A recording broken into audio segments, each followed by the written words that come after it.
Hello and welcome to WSP's Tool Safety video. Just like with any of the other tools that we use here in the field, it's important to understand how to handle and operate our equipment. Let's get started.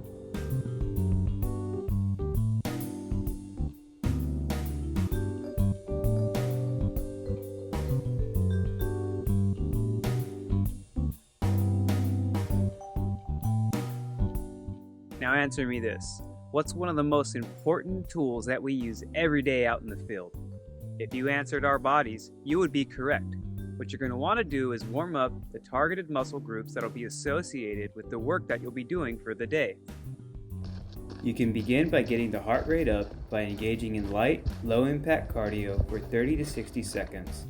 It's best to wake up the body progressively, then move into more intense cardio later in the physical routine.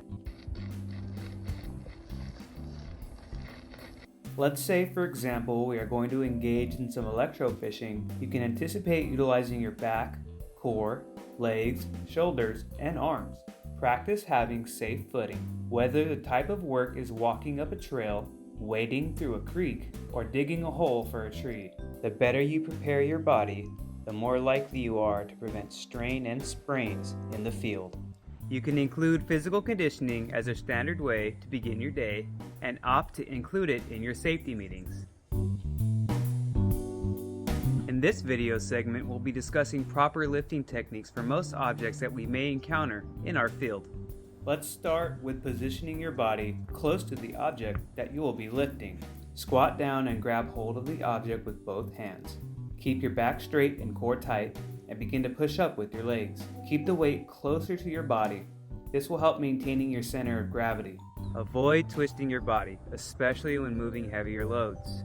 This puts unnecessary strain on your lower back and has been known to lead to injury over time. If a load looks too heavy for one person, it is best practice to ask for assistance. This can help prevent injury and makes for an easier task. Whenever handling tools, utilizing proper PPE is important, and this may include the usage of gloves, a hard hat for swinging tools overhead, eye protection, and closed-toed shoes. Let's talk about general guidelines for handling our equipment. It's best practice to avoid carrying tools over the shoulder. Keep any sharp ends of the tool away from the head and the neck area. Always check your surroundings and maintain a safe distance from others when using tools. The general rule is 10 feet around the individual. You're going to want to carry the tool at the balance point here on the handle or the fulcrum point. Be sure to keep any of the pointed or sharp edges of the tool away from your body. Pro tip: if you're walking on a sloped surface, be sure to carry your tool on the downhill side. This will prevent any potential of the tool rolling back onto your path that you intend to fall, preventing serious injury.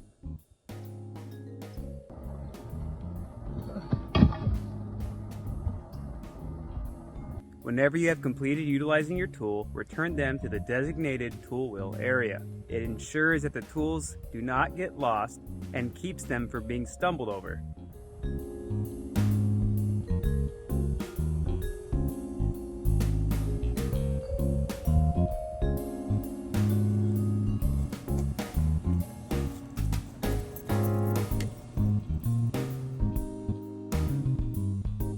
Now let's go over some basics of pruner, lopper, and handsaw use.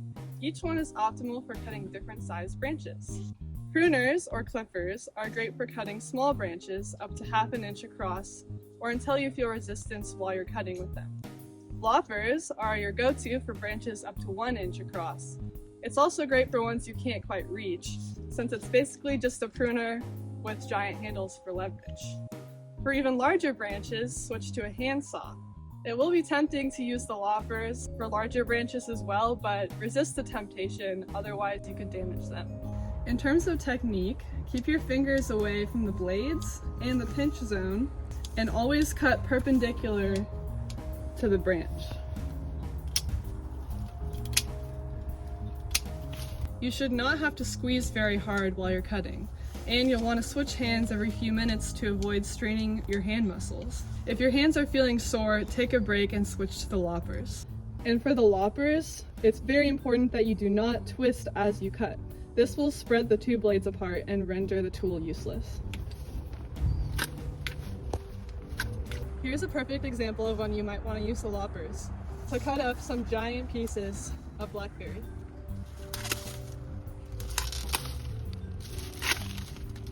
And of course, take note of your surroundings at all times. Make sure you know where the branch is going to fall and that stray twigs are not going to poke your eye out or anyone else's. And now for the handsaw. While it's not a power tool, it is a powerful tool. For example, you can remove a large woody plant or a small tree by digging a hole around the root ball and then sawing off the taproots. And for any saw, you're going to want to be wearing eye protection. Wood chips will be flying. And before you start, make sure that nobody is within sawing distance. Keep the blade parallel with the ground and saw slowly until you've formed a notch for the blade to rest in. Then you can give it your all. Use the whole length of the blade during each stroke, as oftentimes the sharpest part will be closer to the end.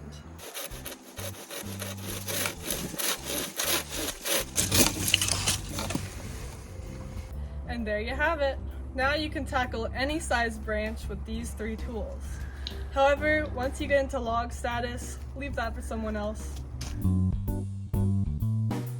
What I am holding here is a digging bar, also known as a rock bar, and this is used to soften soil, dig around, and pry out large rocks. This tool is somewhat heavy, so make sure you're wearing gloves for better grip and a hard hat, since you will be lifting this tool above your head.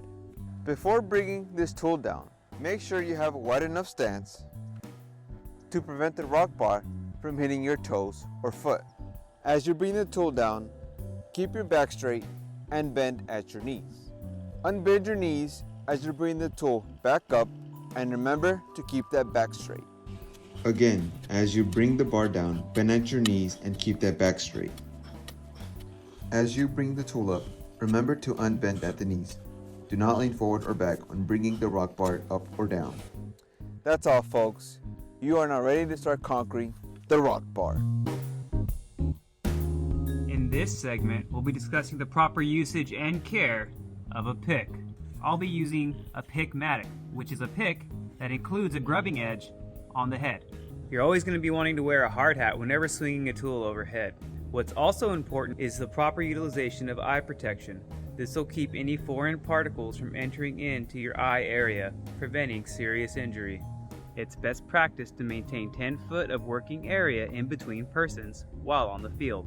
Make note of any hazards or anything that might be within your immediate swinging area.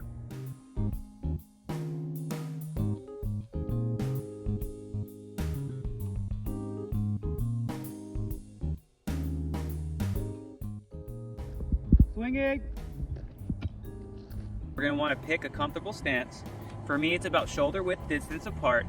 Keep a slight bend in the knees and keep a straight back. Place your dominant hand more towards the head of the tool and your opposing hand more towards the base. Next, you're going to pick your target and begin to swing the tool overhead. Begin to slide your dominant hand down towards the base of the tool while sinking at your hips. Keep it fluid and keep those knees soft.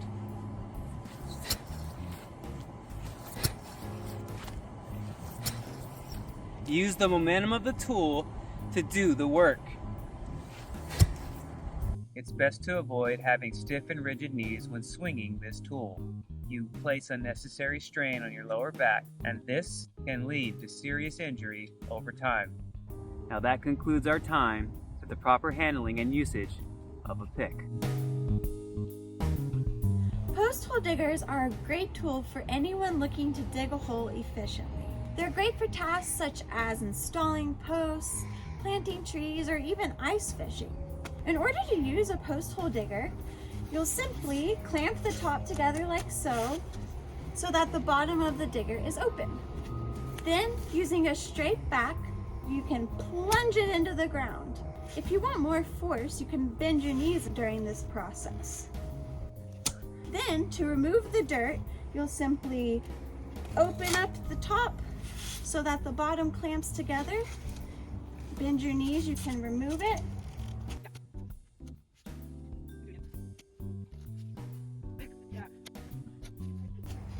And there you go. You simply repeat those steps until your desired hole is dug. Just be sure not to bend too much at the waist or twist your back too much to cause any injuries. I am going to be teaching you on how to properly use a shovel. Now, there are many different types of shovels. There is a rounded shovel, flathead shovel, trenching shovel, irrigation shovel, also known as a tree planting shovel, and a hand trowel. I will be demonstrating on how to use a rounded shovel. The techniques for this shovel can also be applied to the flathead shovel, trenching shovel, and irrigation shovel. As with all tools, proper PPE is important. For this tool, it is important to wear closed-toe shoes for proper foot support.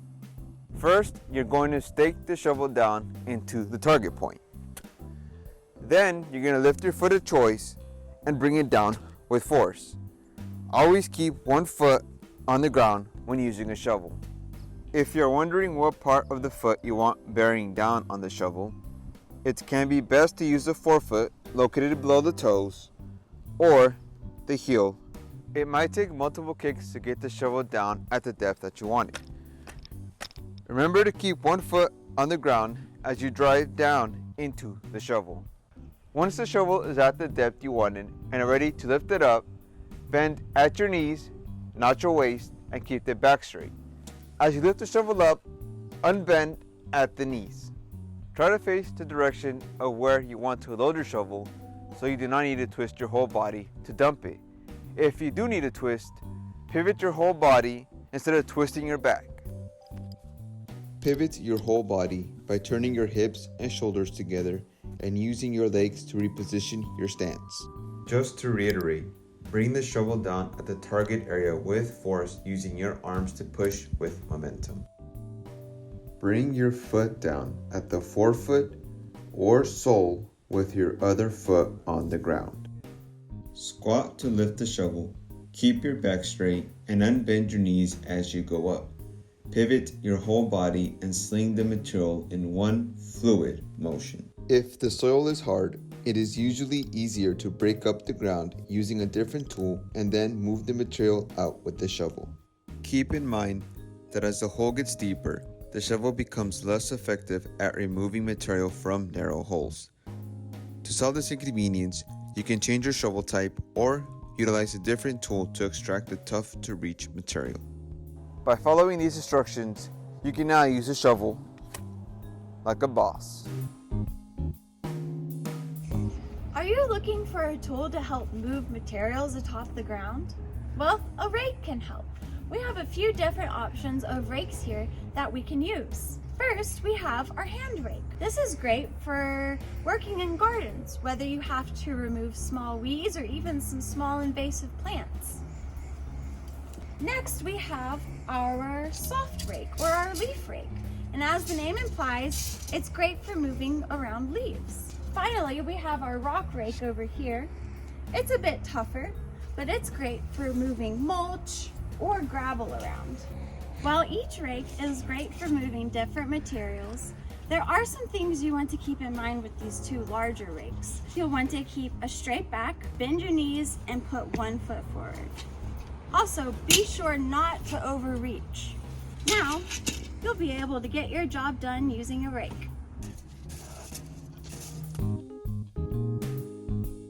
In this video segment, we're going to be learning about the handling and operation of this tool known as the McLeod.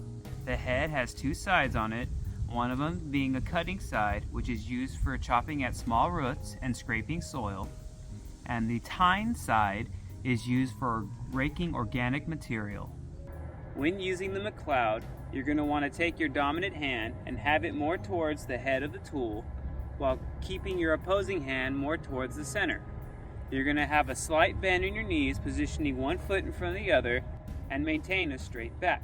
You're going to want to shift your weight forward, dig in, and shift your weight back while giving a little bit of pressure on top of your tool.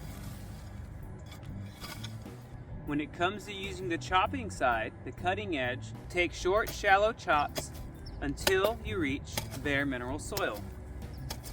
Overreaching looks like this.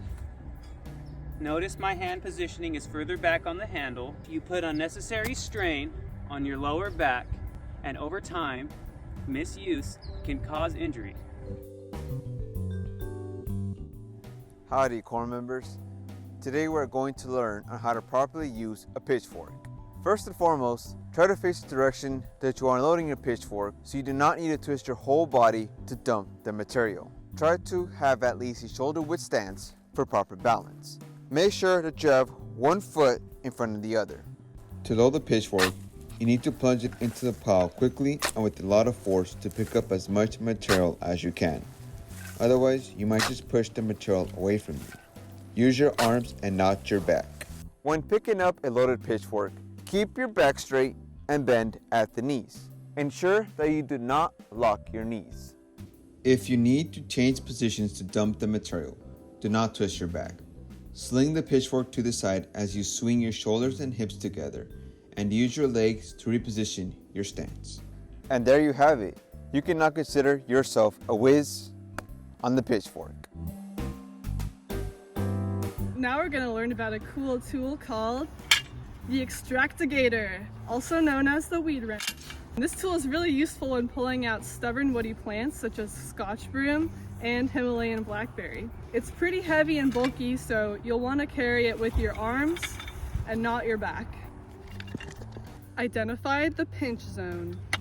You don't want to get anywhere near that, or you could lose an appendage. Place the Extractigator base around the stem of the plant you want to remove. Be sure that it clamps as close to the ground as possible, so you'll probably have to remove some grass or other obstructions to get to that. Now that the Extractigator is around the plant, plant your feet firmly on the ground to avoid falling back if the plant comes out suddenly. Then push the handlebar towards the ground using leverage to your advantage, and bend those knees, not your back.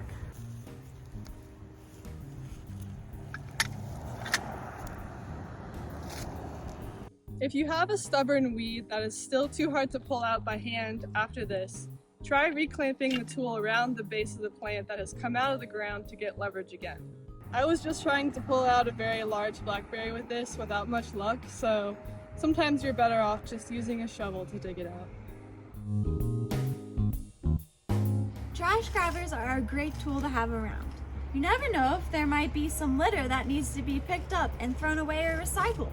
When using trash grabbers, there are a few precautions we'll want to take. First, be sure to put on some nitrile gloves. Now that you've got your gloves on, you can pick up your trash grabber. You'll want to be sure not to touch the end that actually comes in contact with the trash, and you'll not want to touch other people with it either. You'll especially want to keep it away from your face. When picking up trash, there are a few hazardous items we'll want to avoid.